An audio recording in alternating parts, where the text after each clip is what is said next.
There's starting to see some people joining us. Good morning. We'll give a minute or two more before we get rolling here to give some more people some time to join us. But happy Monday, everyone. Glad you could be with us today for the April Town Hall meeting. And there they come. Seeing lots of folks coming in. Just a few more seconds here to allow some other folks to join us.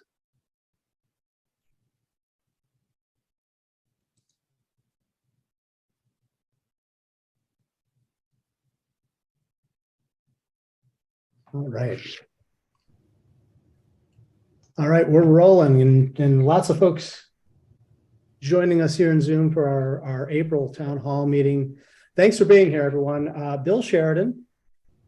I am the Chief Communications Officer with the Maryland Association of CPAs, not the person you usually see running these meetings. Our CEO, Rebecca Brown, is usually in this chair. We're giving Rebecca the day off today. She's with us here in the meeting, but we're letting her be a participant today. She was out of the office over the last week enjoying her honeymoon. In fact, she is no longer Rebecca Brown. You may now refer to her as Rebecca Olson, newly married and fresh off her honeymoon and playing catch up today. So I'm filling in for her on the Town Hall this morning. So welcome. I'm glad you all could be with us today. We're going to start the meeting as we always do.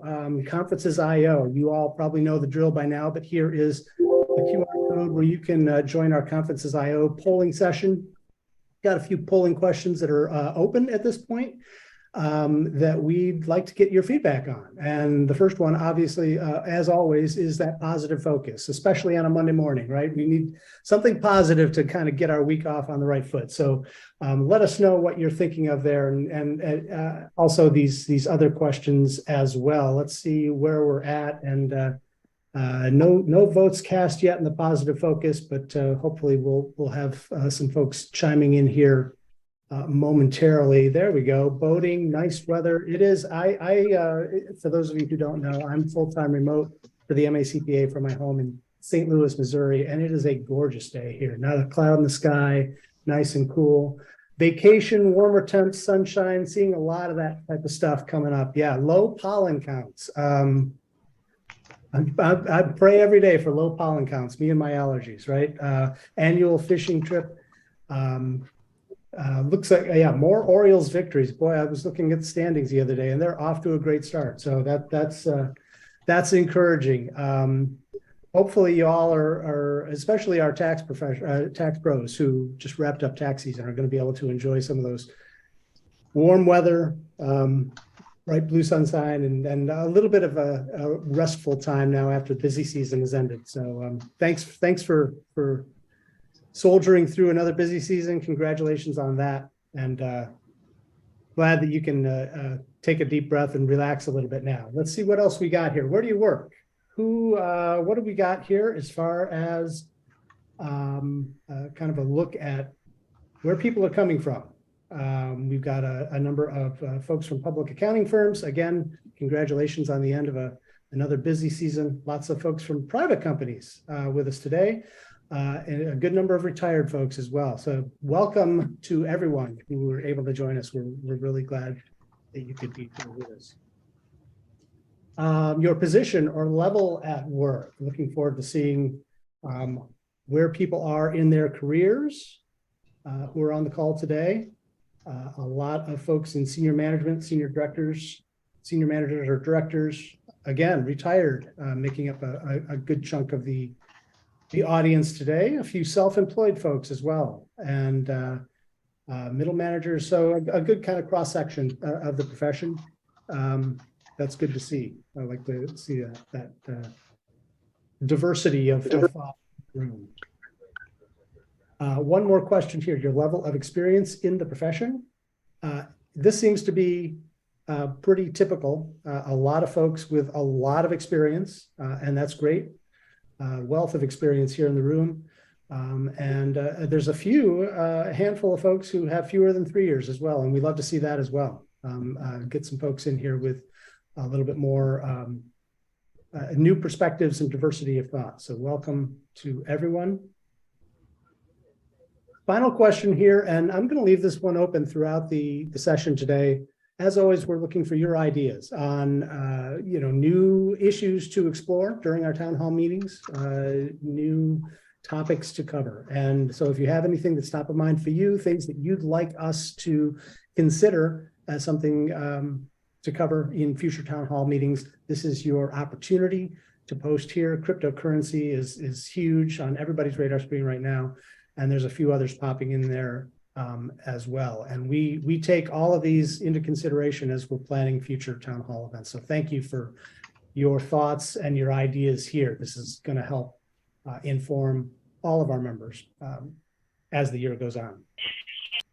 Let's move on, shall we? This is our promise to you, our member promise. This was kind of co-created with our board of directors a couple of years ago, and this continues to be what drives us, our passion here at the MACPA, to provide you, our members, with the community, the resources, the advocacy, and the learning, the professional development to drive your careers forward. Things like this town hall meeting, right, to connect, and protect, and help you achieve in your careers. And so this is our driving purpose. This is why we're here every day. And of course, we can't do this alone. We've got a great team of volunteers behind us. This is our current board of directors. Amazing board of directors helping to guide this association to continue to make good on that promise to our profession in Maryland. Quick shout out here to our chair, Herb Geary. The clock is winding down on his year as MACPA chair. It's been a tremendous year with some fantastic leadership from Herb. So if you see Herb out and about, be sure to say thanks for all he's done on behalf of Maryland CPAs and the profession at large. And waiting in the wings is our vice chair, Christine Aspel, who'll be succeeding Herb as our chair at the MACPA's annual meeting that's coming up in June. So looking forward to another great year under Christine's leadership. And our sincere thanks to all of our directors for their wisdom and guidance. We couldn't do it without them, truly. Quick reminder here about the critical work that's being done by the MACPA Foundation. Given the profession's focus on talent issues, on recruitment and retention, that work is more important than ever. And we need your help, as always. Donations to the foundation support the work that we're doing with regard to the pipeline, as well as initiatives centered on things like mentorship, diversity, inclusion, and also funding the scholarships that we give each year to deserving future CPAs. So we look forward to having you kind of support us in all of those things. And you can learn more about the foundation at macpa.org/foundation, or by scanning that QR code that you see there on your screen. And we thank you in advance for all of that. Speaking of your support, our political action committee needs your support as well. We just got, folks, I don't know if you know this, we just got done with not just tax season, but the Maryland General Assembly just wrapped up their 2023 session. And it was, if I'm to understand correctly, the busiest and most productive General Assembly session in the MACPA's history. I believe our volunteers provided testimony to 21, I believe I'm getting that number right, 21 bills throughout those 3 months in Annapolis. And this, by the way, all volunteer CPAs doing this during the height of what is the busiest time of year for them as well. So really Herculean effort on their part. And it just kind of underscores the need for support of our political action committee, which really does, as you see there, works toward progressive outcomes on legislative issues that affect all CPAs throughout Maryland by educating legislators about matters that are important to you, to your business, to your clients and customers. And we certainly need your help and support there. And there's some ways there that you can support our PAC and help us be even more successful next legislative session. Please help us out, macpa.org/give-PAC. Quick shout out here to our preferred providers. We could not bring content like this to you without the help of our partners. Here's a look at some of the folks that we partnered with in the past, some that we're still partnering with today. And that's really the word. We like to think of these folks as partners. These are relationship. They truly are partnerships, right? And these folks are doing things that can help you all become a little bit more future ready and thrive in this ever-changing world and really help is the other key word here. They truly do want to help. So please reach out to these folks, find out more about what they can do and how they can help you. You'll find out more about all of our partners on our website at macpa.org. And we are fortunate to have a couple of these partners with us today. And I want to introduce you to them because they have some really important things to share with you. First off is Cordia. And with us from Cordia is their co-managing partner, I should say, Don Olinger, who is here to tell us a little bit about what Cordia can do for you. Don, thank you for being here. Thanks, Bill. Really appreciate it. And good morning. I'm Don Olinger. I'm the co-managing partner of Cordia Resources. And on behalf of our entire team at Cordia, I want to thank Rebecca, Dee, Amy, and the rest of the MACPA team for bringing us together for today's town hall and for the exceptional effort that they put in during the pandemic, and I guess I can say beyond, hopefully, and to pivot and continue to provide useful CPE and communication to help members meet the unique challenges that we've been facing in today's world. At Cordia, we like to say that we're able to assist clients with their finance, accounting, HR, and IT needs throughout all phases of their growth. And through Cordia Resources, our recruiting and staffing business, we're the leading Maryland and Greater Washington, D.C. based firm serving the recruiting and staffing needs of a wide variety of clients for accounting, finance, human resources, IT, Fed, IT staffing, and contract administration positions.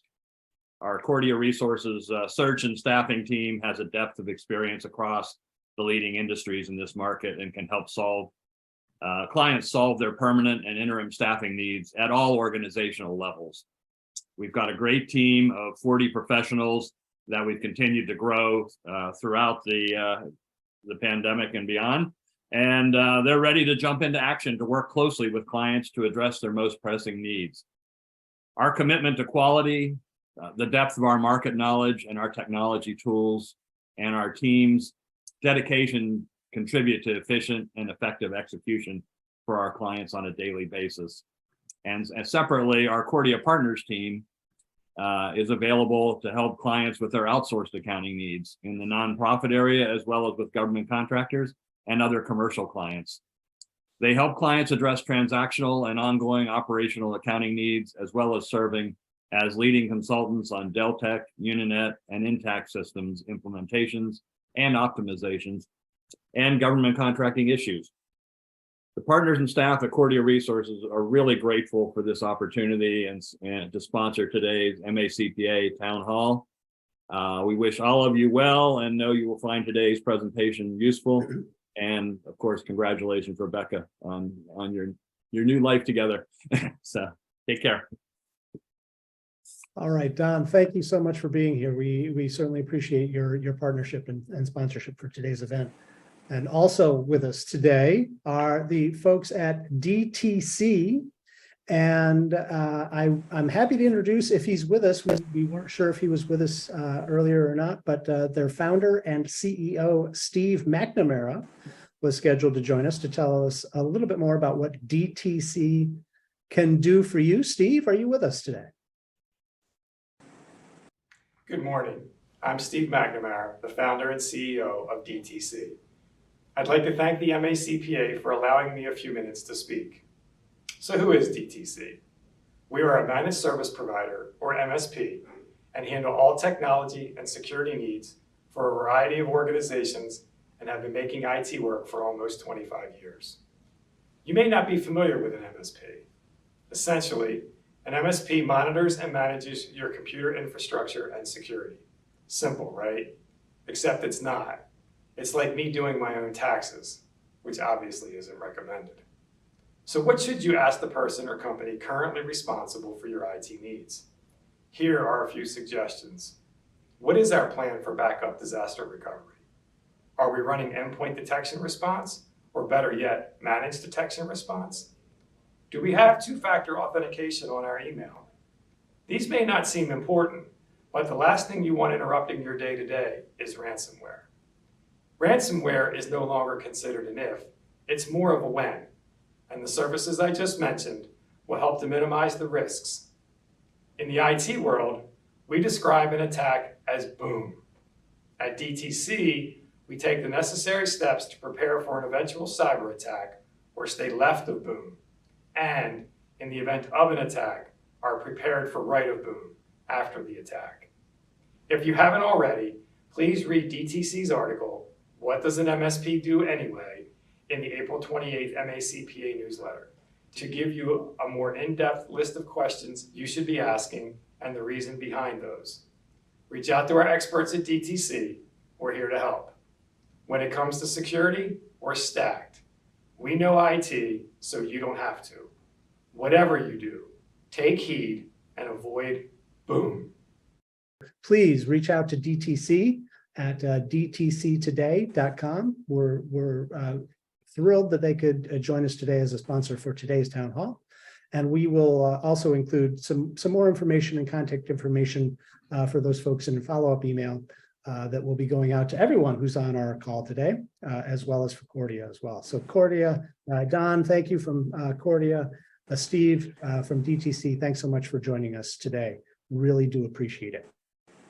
All right, so now let's get right into it. The meat of today's program. Our guest this month is Bob Lewis. Now, Bob is president of the Visionary Group. He's with us today. He's going to be talking about managing capacity beyond outsourcing. And he's got a number of roles, lots of hats that he wears, as do all of us. But just a little bit about Bob. He's one of Accounting Today's top 100 most influential people, has been exclusively supporting the CPA profession for 25 plus years, and collaborates with practices of a few $1 million to top 20 firms. And his focus is to grow CPA firms using a blend of mergers and acquisitions, succession planning, capacity expansion, and the development or expansion of a firm's advisory services capabilities, which is we keep hearing more and more about that, and this is so important these days. So I'm thrilled that Bob is with us today and happy to introduce him to you. Bob, take it away. I'm going to stop sharing my screen and turn it over to you. Bob Lewis, thank you so much for being here. Perfect. Thank you. Just give me a second to get the screen up for you. And I'll explain a little bit about what we do without getting into any kind of a advertorial of any shape or form. So let me, first of all, as Bill had indicated, I've just been working with CPA firms for 25 plus years now. We have a whole team that does. We focus a lot on merger and acquisition. We help firms with outsourcing. And Don, I want to throw one point in here too. When we talk about managing capacities beyond outsourcing, the reason we have this topic is somebody got to mute their mic. The outsourcing is a critical component of this entire capacity expansion. But people think recruiting, and then they think outsourcing, and they don't go any further. So we're just going to touch on both. So I want to make sure that everybody understands the offshoring, outsourcing is a critical component of solving this. So we help firms figure out where they should be going next. So this session today is going to walk you through some of the components you should be looking at. Hopefully you'll walk away with some ideas to go, what am I doing inside my firm? Our background, pretty simple. We do a lot of merger and acquisition and consulting work. We do custom searches for firms. This will not be an advertorial, but you need to kind of understand what we do. We help firms with their internal succession assessments. We're finding in this industry right now, succession teams are falling apart. Succession team doesn't want to buy into the practice, doesn't value the practice. Practice values are changing considerably. And I'm not talking about cultural values. I'm talking about the literal value of a practice in the open market and internally for a succession team. We're going to talk a lot about the capacity and expansion, how to grow. We're going to look at how do you value price, client upscaling, which is part of the expansion. Opening up the advisory services is Bill indicated, is a major component going on in this industry right now, because the only way firms are going to be able to really address the capacity is to begin doing work that doesn't require CPAs to make that work. And we're going to hit some numbers here to talk about how that works. Partnership agreements, buy-ins, managing partner roundtables. The rest of you can read in there. Now, if you do have questions, please fire them away, either via chat or the link that was sent out. Bill's going to be filtering some of it. I'm going to take a look through some of these as well. We'd like to answer questions during the sessions, if at all possible. So let's talk about some key drivers.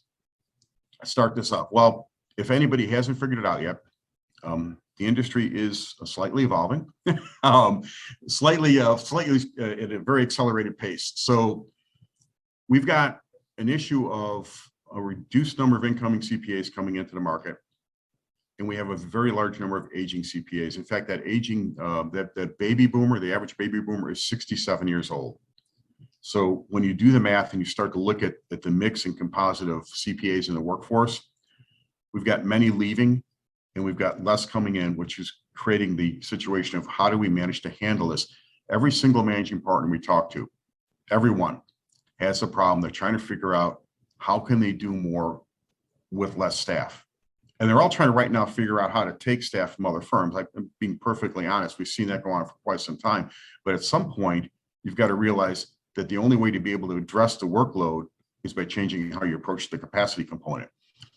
Another element in here, the remote work life and life balance is a huge problem right now in the industry, because while it's an opportunity to change the cultural approach, it's also a challenge for many of them to be able to manage these remote employees and integrate them into the culture of the firm and get the training properly in place.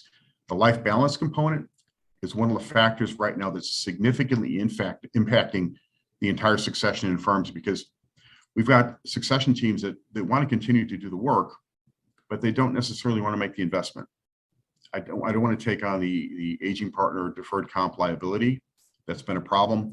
One of the things that we've seen on the solution side for that has been a little bit of the private equity, the outside investment, as we like to refer to it, coming in and solving some of that problem, but that doesn't help a lot of the really smaller firms. It's helping some of the larger ones right now, and it's going to work its way down. We believe the outside investment in firms is going to start to continue to shrink into smaller firms. It's going to go into smaller bites, but again, we're predicting here. The other part here that plays a factor is we've got a lot of changing technology. We've got bots in firms. We've got artificial intelligence emerging all over, and we've got changing regulatory demands. So one of the issues that firms are having is the regulatory demands on an audit, as an example, have increased. That means that cost has to be increased and passed on to the client. But firms are struggling to try to figure out how to do that, because the client doesn't really understand the regulatory changes and why they were needed and why they should have to pay for them. So that's putting some pressure on margins, specifically more in the audit sector, because audit has always traditionally been the lowest realization in any firm that we see. Now, we've got some very heavy audit firms. They approach it very differently. Their realization's a much higher number, but typically we see tax and CS work as being the higher realization. Again, another misleading factor is realization percentages. It's nice to monitor them, but really what counts is what's the realized dollar going through a firm, more so than the realized percentages. That can be a little misleading to look at. The offshoring and outsourcing. We have seen over the years, if I remember correctly, I think it was Outsource Partners International about 20, 25 years ago, called OPI, was one of the first ones that ever did this out of India. I'm sure they've transformed into some other company at this point, have been merged or sold, but firms are struggling with, how do I put the outsourcing in place? I don't know how to get it started. I don't know which partner to pick. I don't know how to explain it to my clients and to my staff. We've seen so much happening with these drivers impacting the industry right now. And many firms have unfortunately made poor decisions on how they initially elected to outsource. So they either took the most cost-effective provider, they put somebody in charge of it who maybe wasn't really inspired to lead it, and it failed. And then they're reluctant to pull the trigger and put it in place again. I will tell you right now, and Don, if you're listening still, you will love this message. If you're not offshoring, you really need to look at it, because even the offshoring entities now are having trouble finding staff. I mean, outsourcing's large in many countries, but it seems to be India, the Philippines, and the biggest emerging one has been South Africa over the last few years. And now we're not just outsourcing tax, which there's a lot of perceptions, just tax returns. We're outsourcing audit, we're outsourcing CAS, we're outsourcing a lot of other work. And I don't think there's going to be a lot of options, because when we hit the next couple slides, you'll see why. But the other part is the changing client needs. Back to that aging baby boomer base, it's not just in this industry. Manufacturing companies, distribution companies, the leadership in those companies, all other professional entities, they're aging as well. The estimate was, and I'm sure it's a fluctuating number, is those average baby boomers baby boomers themselves own about 60% of the companies in America. If the average baby boomer is 67, it doesn't take a lot of math to figure out the transition that's occurring. To me, that's a major miss for a lot of firms right now because they're getting into the advisory side, and there's ways to approach the advisory side other than just having to make investments or hire people to do it. We'll talk about some of that, but that changing client need is a huge opportunity inside this profession and a way to diversify outside of the traditional compliance. To be clear on all of this, compliance work's not going away. There's a little misperception in the marketplace that they think compliance work is going to go away and it's going to be all automated by artificial intelligence. That's not true. I think the artificial intelligence will radically change the footprint, and you'll see like if you have revenue per professional head of like $200,000 or 220 or 250, depending on your firm, I think you're going to see professionals starting to produce $400,000 and $500,000 of revenue per individual because of the use of technology. But again, that's something that's still coming. So what's the buzz? It's the uncertainty right now. Most of us don't really care for a lot of radical change. That change always makes people uncomfortable because sometimes most people feel I'm going to change, it's going to happen. Somehow I'm going to lose out or miss or put extra work in. Now, if I'm getting towards the end of my work career, one of the things I really don't want to do is have a lot of change because I've got a good, stable environment. Things are going well. But the change is unfortunately being forced upon us. We talked about that remote workforce and the retirement issue. So one of the questions is inside a firm is how do they add and retain people, and how do they manage to not just only keep the work-life balance, but now the compensation. So as our pool of CPAs shrink, the labor costs go up. Going back to basic economics in college, I'm bringing this one back quite a few years because I think when I had college, they didn't even have any kind of learning tools online. I mean, I'm sure there was even online at that point. But when you look at like the work-life balance and the issue of supply and demand, look, labor costs are going to continue to go up. There's no question about that. Other costs inside the firm are going to go up. If you have to add more technology costs, everything's going to go up, the management of it. So how do we manage to change our pricing models, and how do we manage to determine which kind of clients we want to have moving forward? So we've talked about how to pass the technology and regulatory changes on, how offshoring has failed in some cases, it was flat. I was on a conversation with a $13 million firm in the Southeast. They are outsourcing. They dipped into it a couple of years ago. And conversation with managing partners, it's kind of flat. It's not working out the way they wanted it to. The issue, though, is just because it's not working out the way you wanted it to doesn't mean you stop it. It means you need to refine it. Maybe in this case, they've got the wrong offshoring partner. They've got the wrong person internally controlling it. They're putting the right kind of returns or audit work out there. But it's an option that really does not exist to not do anymore. And the issue of explaining it to your client base becomes a bit of an issue for some because I think there's a little bit of an anti-American approach to this. This isn't taking jobs away from anybody in this country. This is just actually augmenting because we don't have enough workers who are qualified or want to do this work. So we have to look at options. My concern on all this with clients, to be honest with you, is we look at this as a waterfall effect that occurs in firms. Firms are purging clients or dropping them down to the next level, dropping them down, things are falling down. Where are the smaller businesses going to go? Are they all going to go to H&R Block or it's not Jackson Hewitt anymore? I'm sorry, whatever the new versions are that are out there. It's an interesting thing. And the other part is the changing client needs. So on the advisory side, we're seeing some of our larger firms, they're going 20 to 50% of the revenue now coming out of advisory. And advisory, to be clear, you have to define what that is, but that's not client accounting services. That's pure consulting. It's not tax consulting. That's tax work. We're talking about cyber services, exit planning, things along that line, growth in that area, because that's what the clients are seeing. Bill, did you have a question? I just want to make sure I saw you go off mute, but. I do have one, Bob, related to some of the points you were making about the workforce earlier. Folks were wondering what you were seeing in terms of baby boomers. Are they willing to work part-time after retiring, or are they leaving the industry altogether? What are you hearing? Great question. Most of them are not really wanting to get out. They're looking for exactly that option. They're going, okay, so if I'm going to merge my firm up or sell it, or do an internal succession, take your wheel all the way around, they'd like to be active, or most are willing to still be active for as long as the firm that's either acquiring them or the internal firm needs them, but they want to have more flexibility. And to be truthful, a lot of the more mature partners in these firms, they never really did remote working. They were in the office, so they would like to maybe begin to plug into working remotely. I can go to Florida and spend my winter time down in Florida, plug in remotely and put in maybe 40 hours a week in Florida or 20 hours a week, and then stop for the rest of the year or cut my hours down.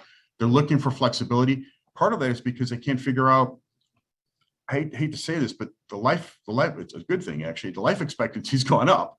So it was much easier to predict your retirement funds when the average, mortality rate was closer to 75. It's not that anymore.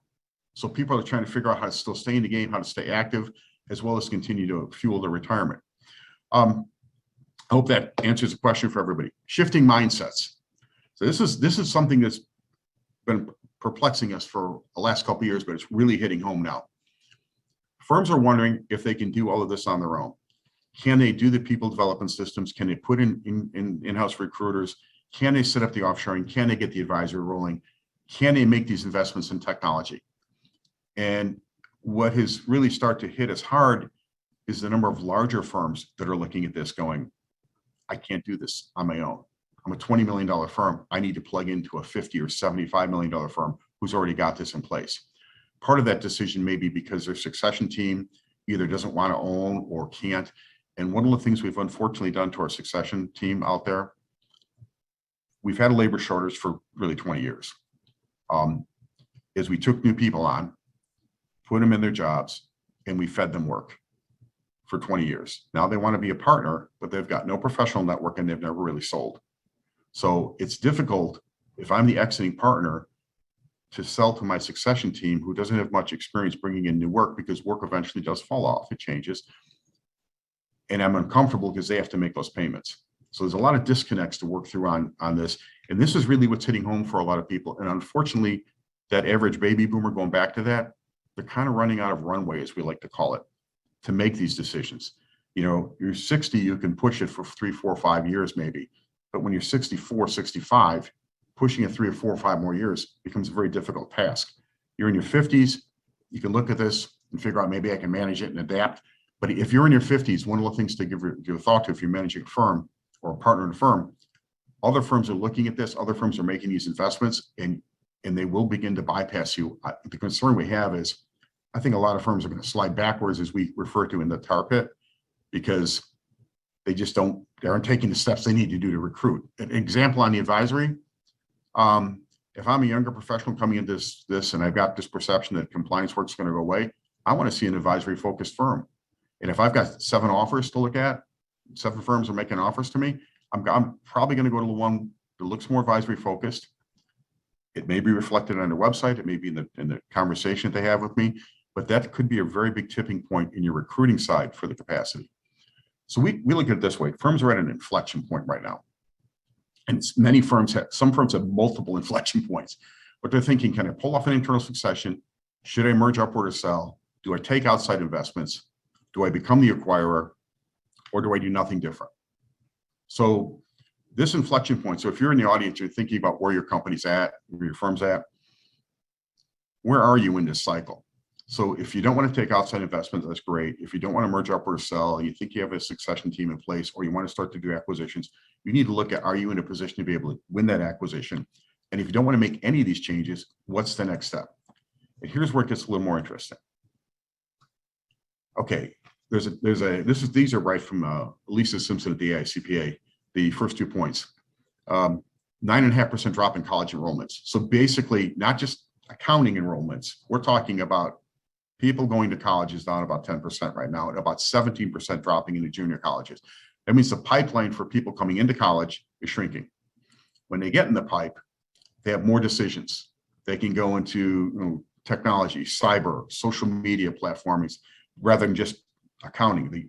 When they get into the pipe, it's a smaller number, and when they go through the pipeline, they've got more options. So the number of people sitting for the exam went from 127,000 back in 1995, by the way, it's going back pretty far, it's actually under 90,000 now, it was explained to me, but we've got 95,000 on this exam slide.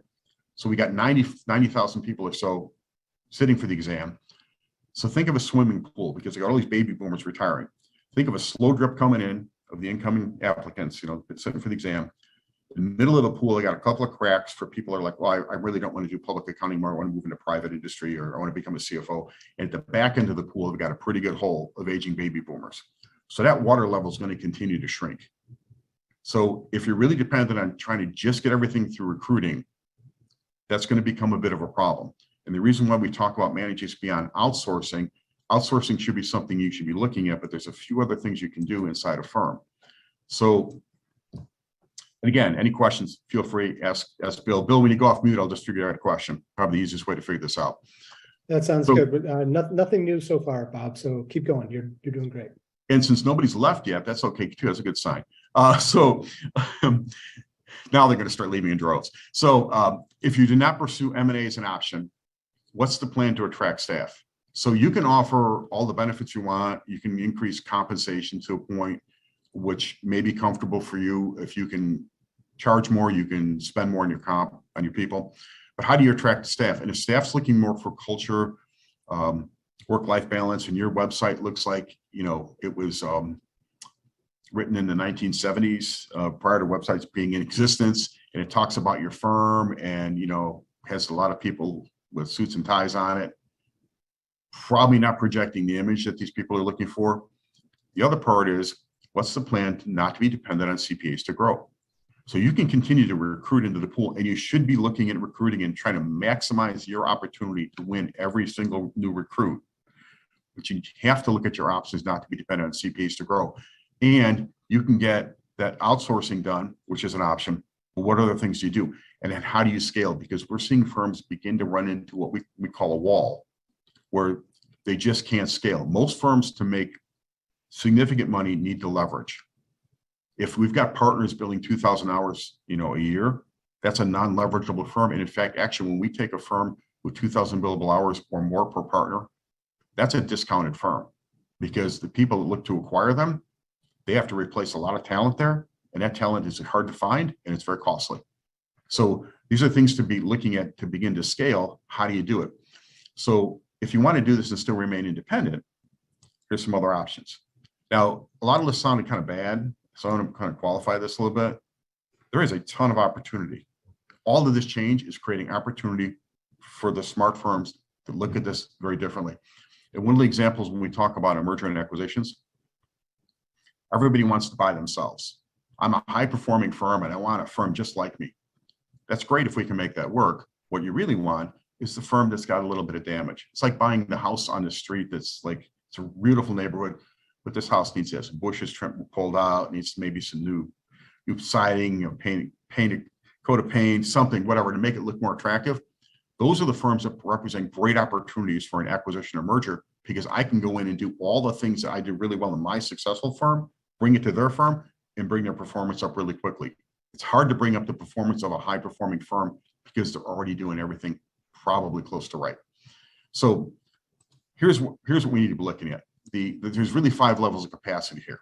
When we get beyond recruiting and offshoring, we want to look at client culling. We like to refer to that as client upscaling. Remember I mentioned that waterfall effect that's out there? How do I grab those clients that are coming down from the other firms? How do I begin to maybe shed some of my smaller clients that have been with me for a long time that are price sensitive or don't build the enterprise value of my practice? Because one of the things you need to be looking at, whether you're going to do an internal succession or some kind of external merger or just keep operating on your own for a long time, you want to build up the kind of client base that is attractive for somebody else to want to purchase. And unfortunately, if you've got like a $5 million firm and it's made up of a lot of really small clients, that $5 million firm is probably going to have to merge upward into at least a $15, $20 million firm for them to see any aggregate value from it. And those smaller clients don't necessarily fit in. That $20 million firm, their clients may be looking more they want more the 10 to $100 million range kind of client, not the 1 to 5 or the small mom and pops, which has become a challenge in a lot of these mergers and acquisitions. The client integration type of client becomes a problem. Pricing is another issue, and there's a way to get around that. How do you value price? So when you're looking at increasing your capacity, many firms across this country, if not a very large majority of them, are increasing the fees rather dramatically on the clients, with the preferred option for many of them to go away, so they have the same amount of revenue with a much lower number of clients, so my capacity can begin to expand because I can now increase the ability to support those clients at the same revenue or higher. The problem a lot of firms are running into with this is they're sending you a 40% fee increase, and you're like, okay. So you were supposed to go away with that message, Bill. You didn't go away. So they got a 40% more revenue, but the capacity still is a problem, which leads them back to how do they continue to look at the expanding other options for capacity. Redirection. Redirection is something we came up with. We were watching one of the other specialty providers talk. And this one was specifically talking about state and local taxes, the SALT work. And I think about all the clients that we have worked with over the years, and we still know that they try and keep the SALT work internal. They're a 20-person firm, and they want to make 2 of their people SALT experts. If I already need those 2 CPAs to do all the other work and I'm short on staff, why should I take their time, put them on a complicated area, SALT, which has got, I still believe, I think we have 50 states in the United States. So I think we're still somewhere in that number, 50 different sets of regulatory rules that they will never be able to learn and adapt. Redirect their time, outsource your SALT work to a provider, take a percentage of the revenue share, lock down the agreement, and redirect the time of your internal professionals so that you've got people there that can focus on really handling what they do best with the clients. And if you get large enough capacity or enough demand in the SALT area, bring it in. Same thing with things like R&D and any of these specialty tax credits. The advisory services, look, the mistake most firms make on the advisory is they think they have to deliver the advisory themselves. Now, we have clients in the M&A sector that are actually acquiring mostly a hybrid of a merger and an acquisition. They're buying technology companies. They're buying specialty consulting companies.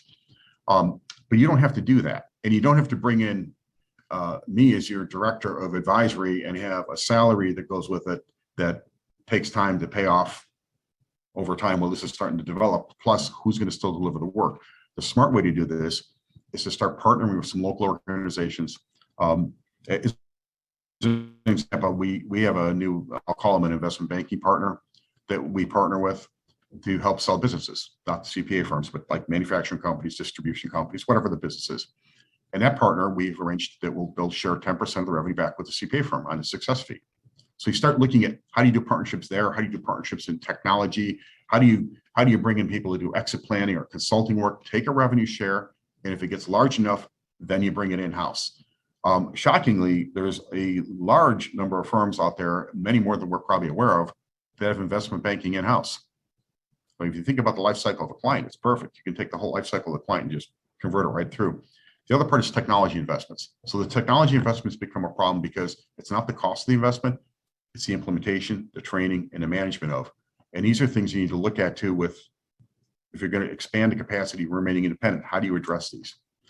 So the outsourcing, Don, I'd ask you to chime in, but I want to make sure we stay on track on time.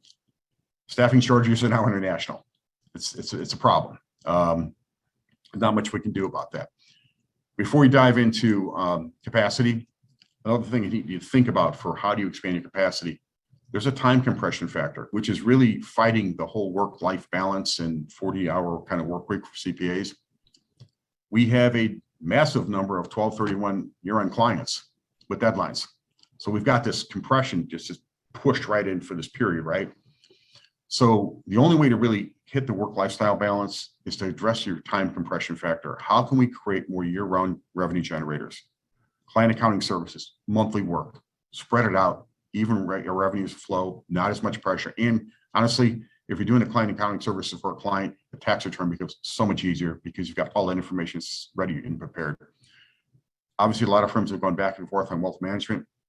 To us, wealth management right now, with all this conversion of the client base and selling, is a huge opportunity for firms. You don't have to do it in-house. You can partner with somebody and take a revenue share. And the same things we talked about on the advisory. Advisory services can be delivered in what used to be off-season. I don't know if there's actually an off-season anymore, but You can deliver that all throughout the year. You can choose when you do that work. It's not typically deadline driven. Same thing with wealth management, not deadline driven. Client accounting services is, but you've got it spread. All can be done. And this is a critical factor in building the value of a firm.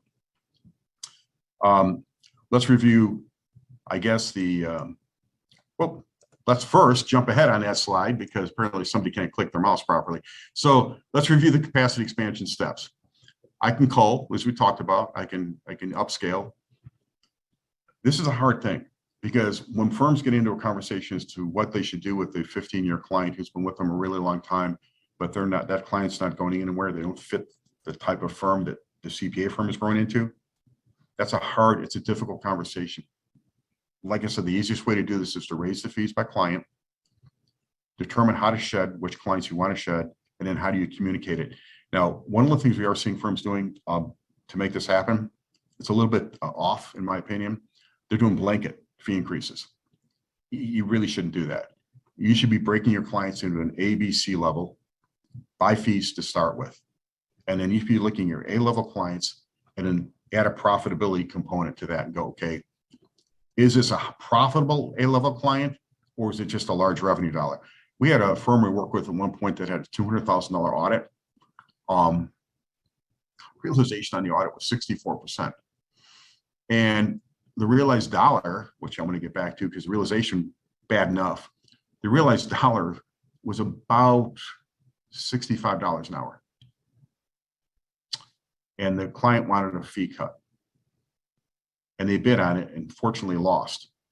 But sometimes your A-level clients in revenue are not necessarily your A-level clients. But look at that, look at the profitability, and then look at, is this the kind of client you want moving forward?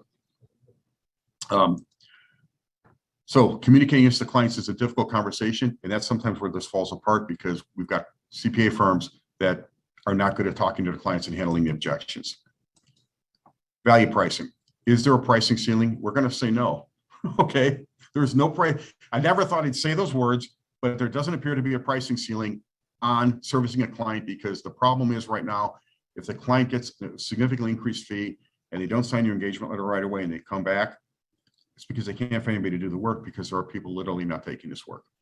So if you're being selective, and I know that sounds a little bit cold and calculating, but sometimes you have to cut the string on some of these clients to move forward. Otherwise, you won't have the revenue to support the increasing labor and technology costs you need, and margins will get squeezed, and your firm is not optimally positioned to be favorable in the market. We talked about the waterfall effect.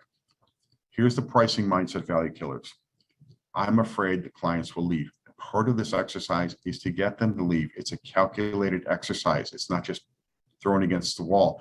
Almost everybody, I've not heard a firm yet who came back and said, oh, we did this exercise and we lost revenue and we're in trouble. Everyone said we should have done this 5 years ago. I don't know why we didn't do this 5 years ago. The other thing is it's ongoing. Changing the pricing is an ongoing every 6 months. Keep it going. Inability to handle client objections is the biggest problem we see, which is why firms hold back on doing this. So your pricing options. You can look at hourly fees. Typical subscription models are huge right now. They're coming in vogue. Value pricing. And value pricing is really simple.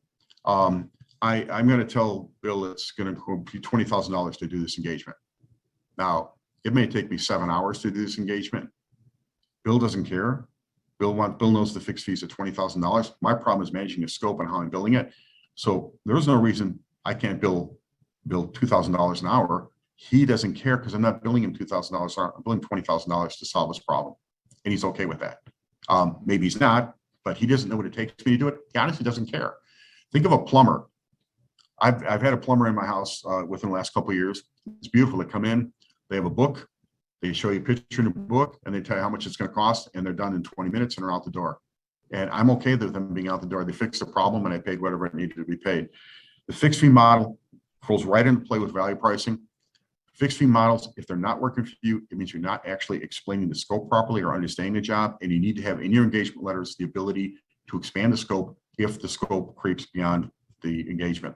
Success fees are a widely accepted model. In the CPA profession, there's been a lot of issues on independence and the success fee component. But if you're looking at like selling a business as an example, there's no reason why you can't take a success fee, and I know firms that are doing nationwide. The other part, one of the smart partners I'm doing a panel with next week at BDO's Alliance, not to exceed. He puts a not to exceed pricing. So it may be hourly, but they put a not to exceed, which leaves the gate wide open for them to go from a $10,000 engagement to the $20,000 I'm going to charge Bill. Bill may be looking at 10, but the engagement letter keeps it open that I can go past it, but I won't go past this certain cap. So sorry about that. Redirection, we talked about the SALT component of it. Here's the factors that prevent redirection. I'm concerned no one can do this like I can do it. So the quality concerns there. You vet your outside partners that you bring in. The other part about quality is often internally, your view of quality may not be what the client's view of quality needs to be. And sometimes firms over audit is an example. Sometimes they'll over assess their version of what the quality should be. Fear of the work will be taking. There is very few outside partners you're going to bring into your organization that are going to go and try and take the rest of the work. It just doesn't happen. It's bad business for them. Once that gets out, they don't want it. It hurts their reputation in the market. And all you need to do is have that in the agreement fairly clearly, is that they're not going to take your core tax work if you're outsourcing the SALT work to them. The big thing is, how do you identify the external partners to use and how do you vet them? So when you look at redirection, and it could be SALT, it could be anything it could be processes even in your organization that you don't even need an external partner for. What do you need to do to make this work? And how do you free up some of that staff's capacity to increase the flow to get those returns up, to get the audit work done? So we're at we got about 10 minutes left here today. I'm going to talk a little bit about the advisory. Here's the definition of what advisory is. And this is kind of a interesting point, because when you look at advisory services right now, when firms report their numbers, they're not all using the same definition. We have firms putting their tax consulting in advisory. We have firms putting their CAS, their client accounting services, into advisory. That to me is not what this should be. It's not tax, auditing, or accounting.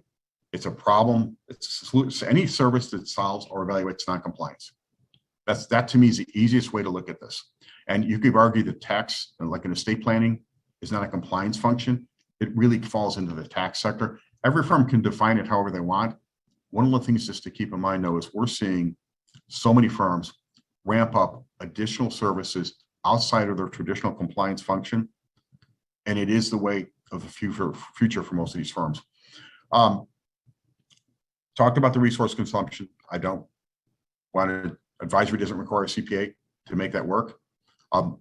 The Big Four has been doing this for decades, bringing in political science majors who can't get a job, or somebody who's whatever, to put them in and train them to be consultants, because that's what they've been tapping into, that consulting pool.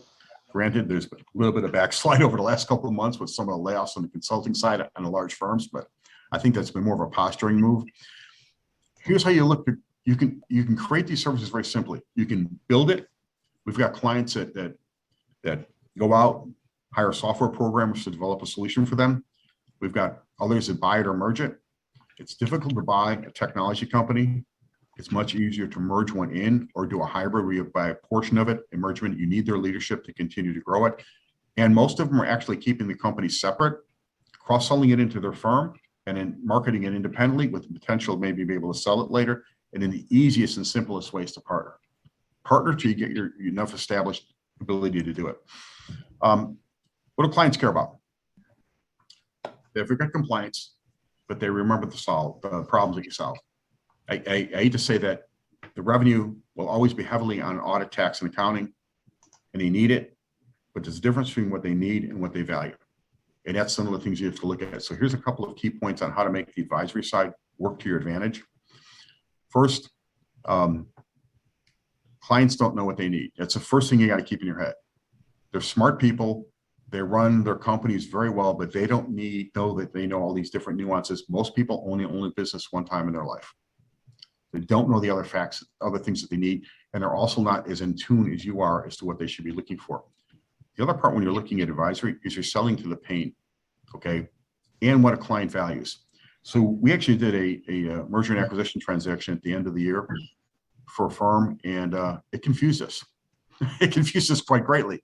First, they wanted a significant amount of cash up front, which we talked to the buyer, and we were able to get that. It wasn't that significant, but it was enough, a little more than they normally would pay. Then they kept changing what they were asking for. And then finally told them, I said, look, what is it that you really want? Because I got to communicate this back to the buyer, or we're going to chase the buyer off because you keep changing what you want. They waited a day, they came back and they said, we don't want any cash up front now. They went from, that was their first biggest want, was the cash up front. What it turned out to be, their pain point and what they really valued is they wanted to get paid out after 5 years, a flat fee of an X amount of dollars. That made them more comfortable. So they were going to work for the next 4 or 5 years at their salary and get this large installment payment in 4 years.